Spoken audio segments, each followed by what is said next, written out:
folks. Good afternoon or morning, evening, etc. wherever you are, whenever you are watching. Welcome to the Wholly Irregular ECY Shedcast. It's been a while, so I'm sorry it's been so long. I just, to be honest, haven't been in the right headspace for gathering everything up and sitting down and talking about it. Just been busy doing rather than sort of wanting to present, I suppose you could say.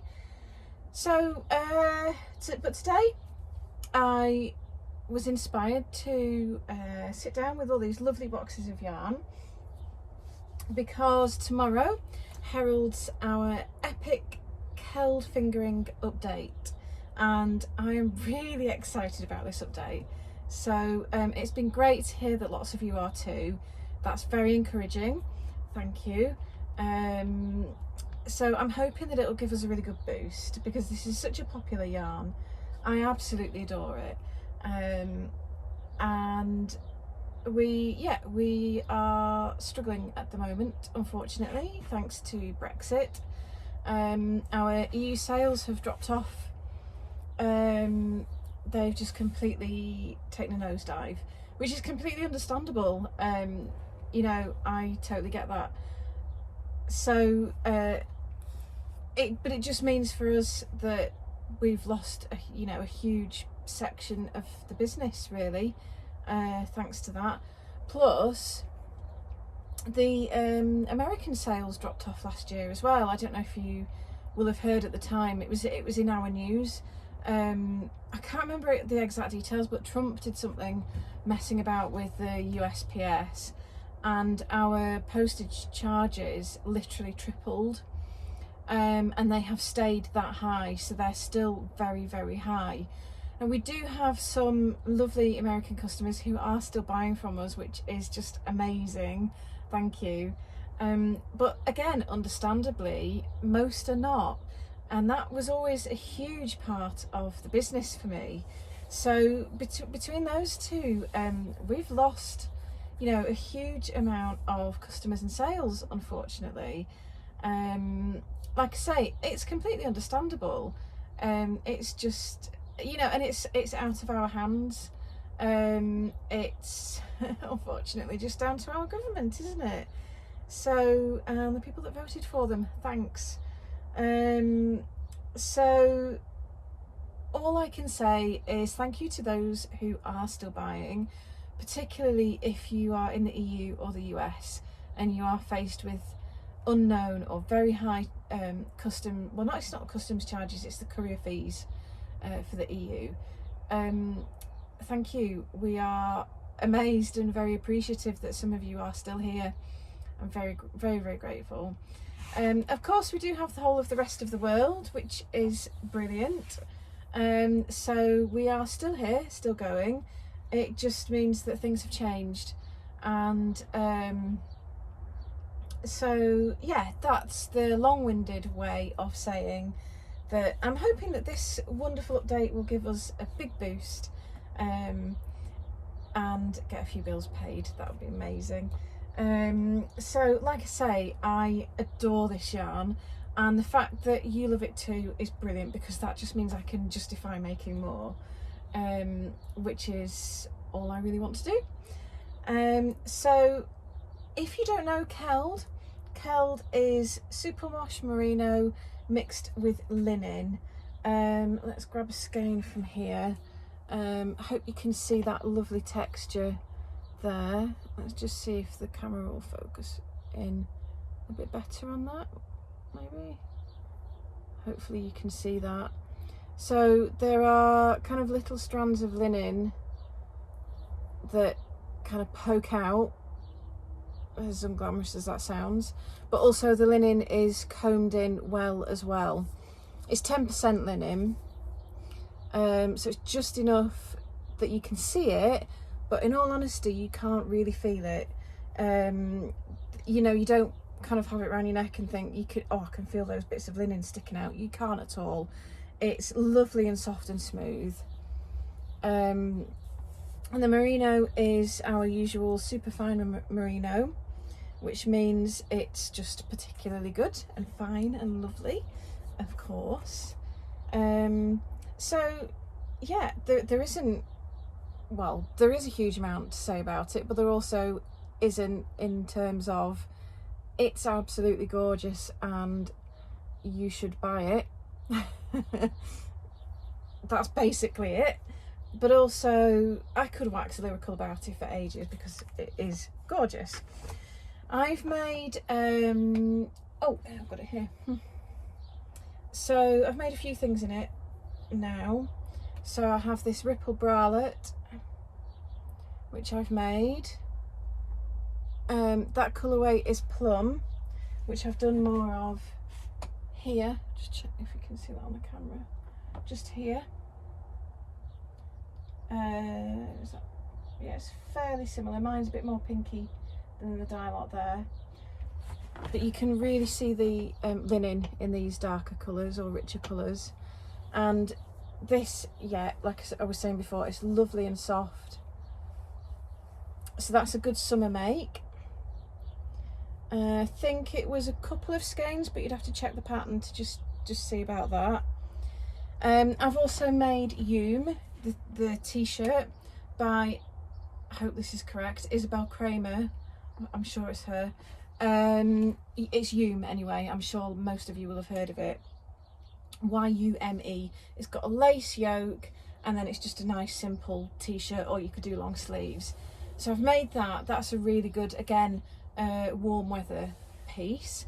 The other thing that I've made, which is particularly notable, is, and I haven't got it with me right now, honestly, it's sweltering in this shed. You can probably see me sweating, but I should have grabbed it anyway. But the other thing that I made was a what's it called? I think it's Vertical Stripes sweater by Petite Knit, and I used Keld fingering held double with Coniston fingering, which is the mohair blend, and the two just work beautifully together. And this sweater, it's comfy, it's slouchy, it's a fairly loose gauge, so it's kind of cozy but not super wintry. And I use two different colours. I use charcoal mixed with thunder, so it's kind of like this lovely mild purpley grey. So I really recommend holding yarns double and playing with the colours. It's just loads of fun. It's great. You know, you could go high contrast for sort of a really mixed look, or you could go pretty low contrast. You know, you could do something like Steel and Hyssop together, and get that gentle, mild, kind of heathery look. Oh, just gorgeous. So those are the garments that I've made in this so far. I've also got accessories made in it, so I've got shawls, I've got the lace willow hat and fingerless mittens that are currently being tested at the moment in our Facebook group. So those two patterns will be available for release soon. Hopefully I'll come and do a shedcast about those as like a whole separate thing at the time. To be honest, because it's roasting in here, I didn't want to be on for too long, so I haven't brought loads of stuff up to the shed to talk about, because I want to try and be quick. Also, I don't want to bore you to death, and it's kind of better to do more short shedcasts, I think, because then it's less overwhelming and it's less stuff to get everything out and then put everything all away again, which inevitably doesn't really happen. So yeah, Keld, it's awesome, we love it.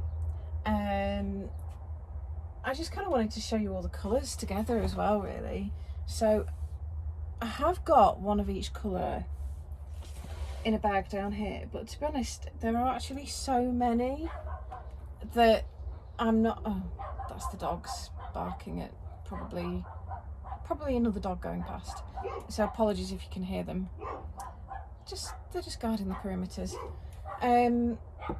Yeah, as I was saying, there are so many colours here. There's 40 colours that I actually kind of think doing colour combinations is just like, it's just going to take forever. there's so much to go at here. So what I'll do is we'll just go through each box.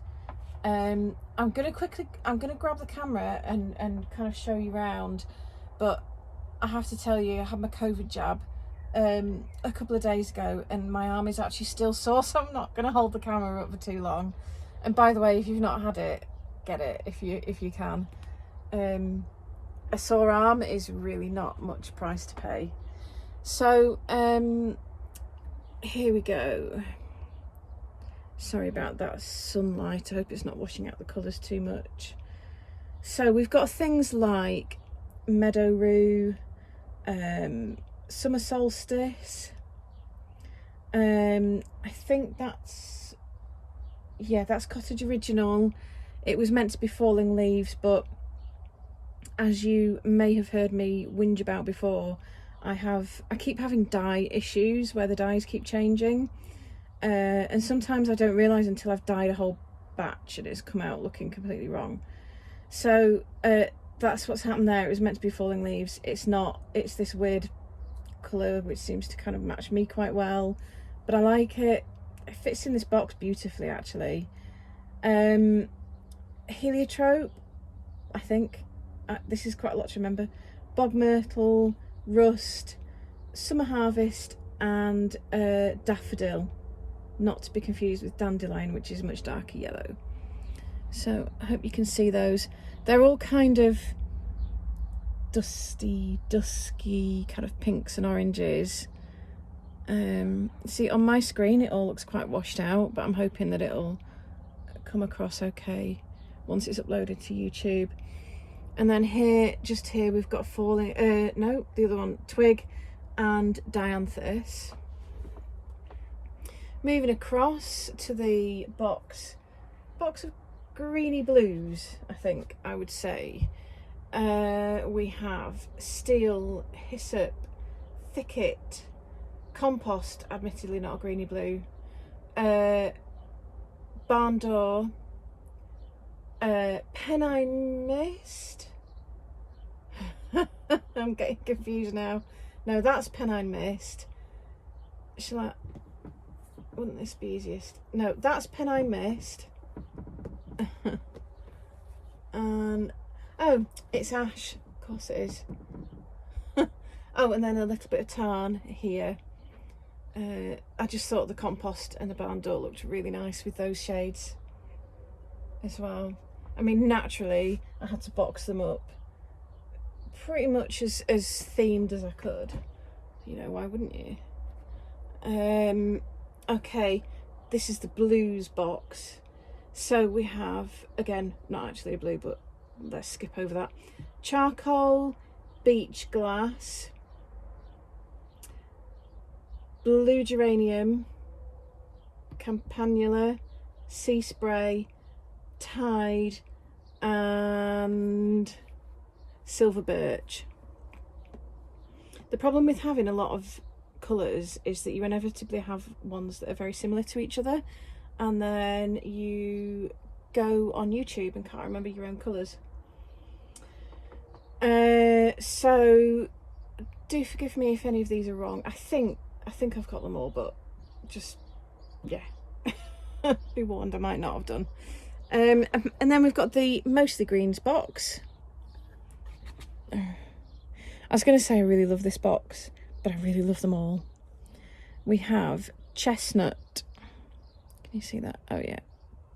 Chestnut, Linen, which is a bit weird for a yarn that's got linen in to call it linen, but you know, the idea of this colourway is that it's just a creamy off-white colour, obviously designed as a neutral and inspired by creamy coloured linen rather than to do with the actual fibre. Oh, I don't know.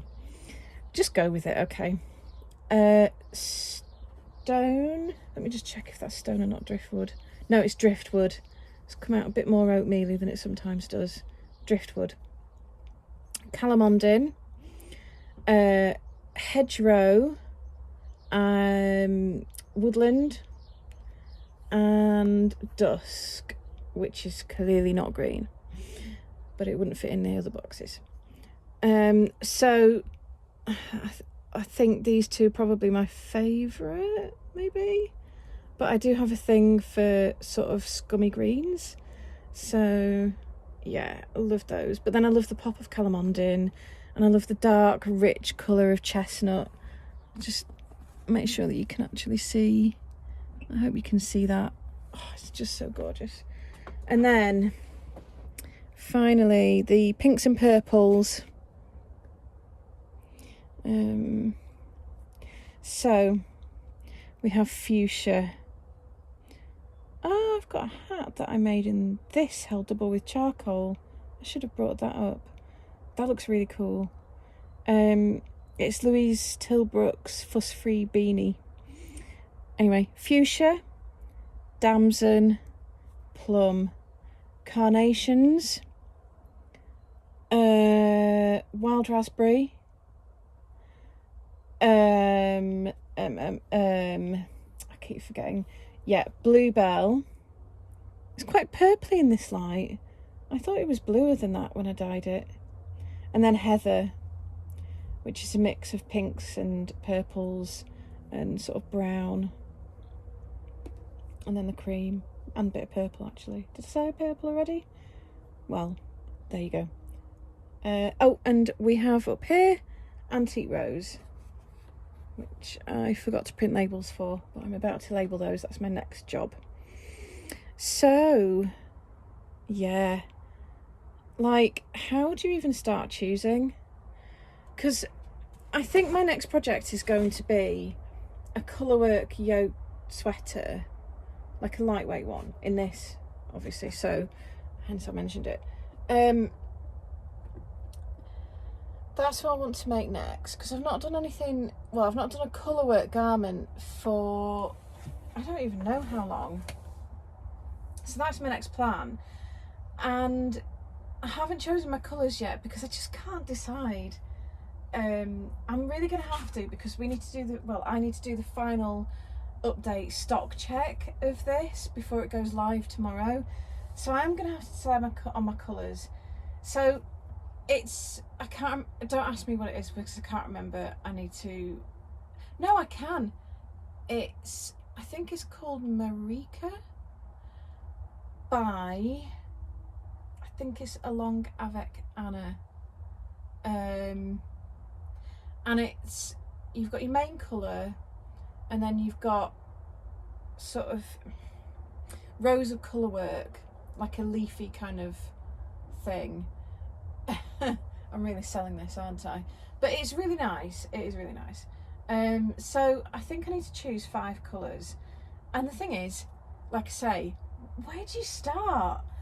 And I was thinking about this. It's because this yarn has been dyed and in various stages of production for weeks at this point.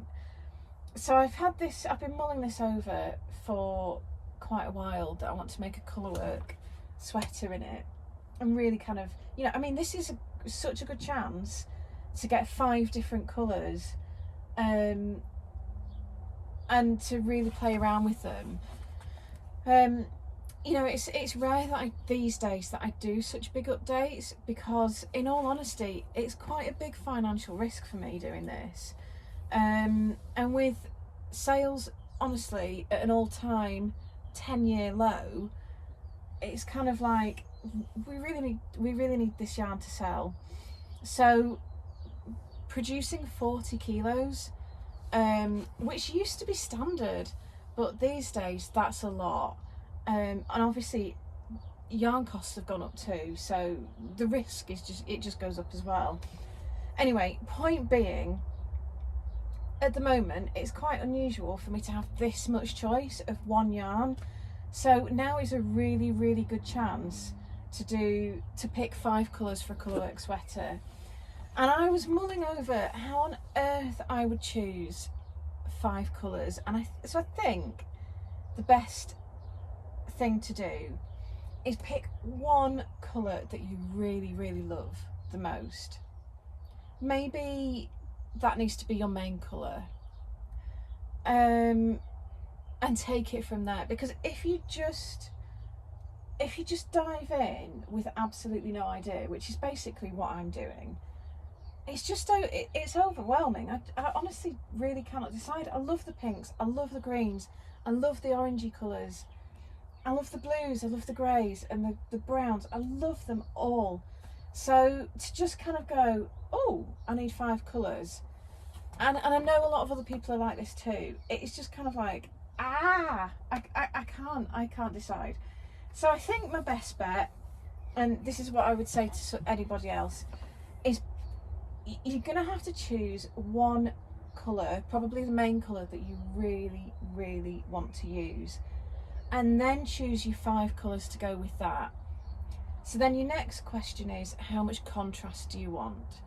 Do you want all within the same palette, but different, different levels of it? So you might go chestnut and linen, they're within the same palette, I would say, but high contrast.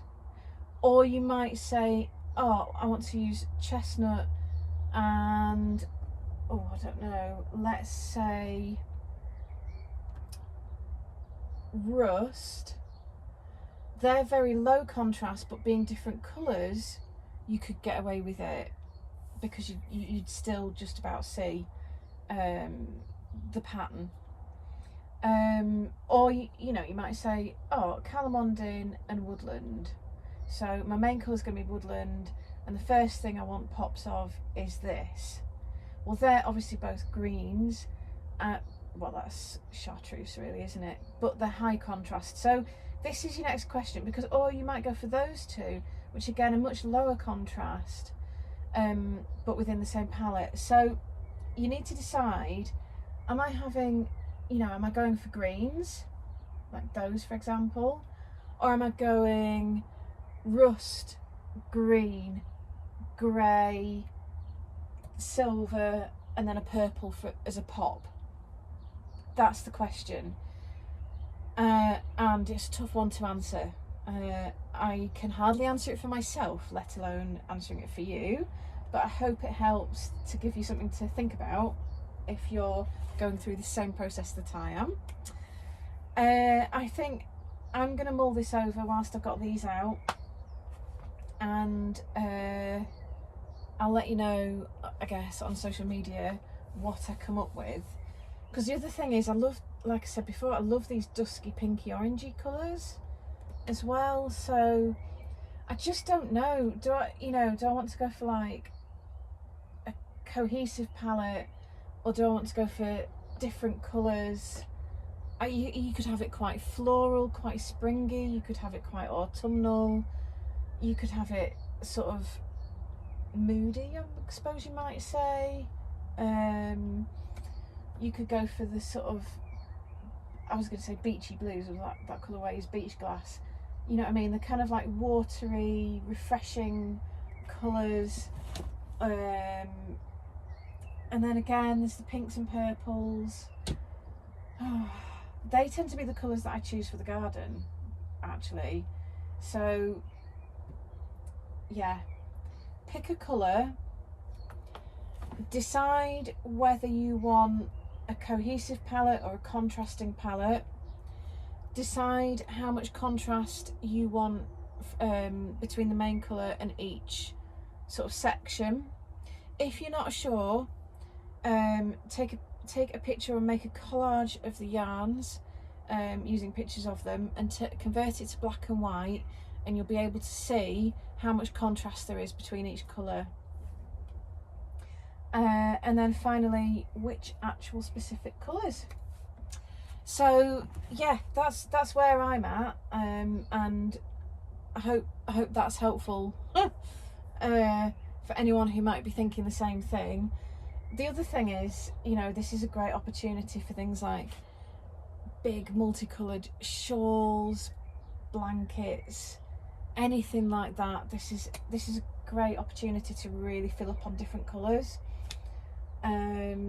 So I really hope you enjoy it. I really, really do.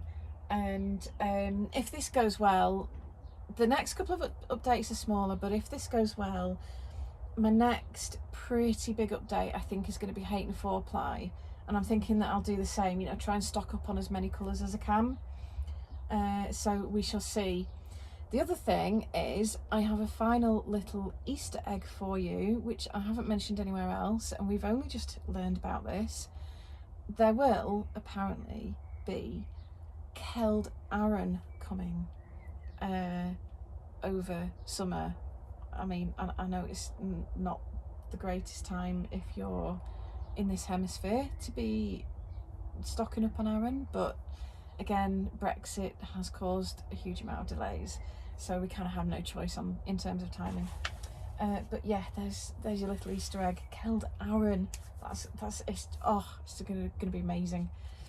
Okay, so if you're watching this just ahead, which is quite unlikely given how long it takes for these videos to upload, the update is tomorrow, which is Wednesday the 2nd of June at 3 p.m. UK time. And if you're watching this after that, well, I hope you've enjoyed the update. I hope there's still yarn left for you. I think there will be with this much to go at, and I hope that this has helped with any colour choosing decisions that you need to make, and I hope it's inspired you to have some fun and get creative. Okay, well, thanks for watching or listening, and I shall see you next time, and I promise I will try not to leave it as long until the next one. Bye!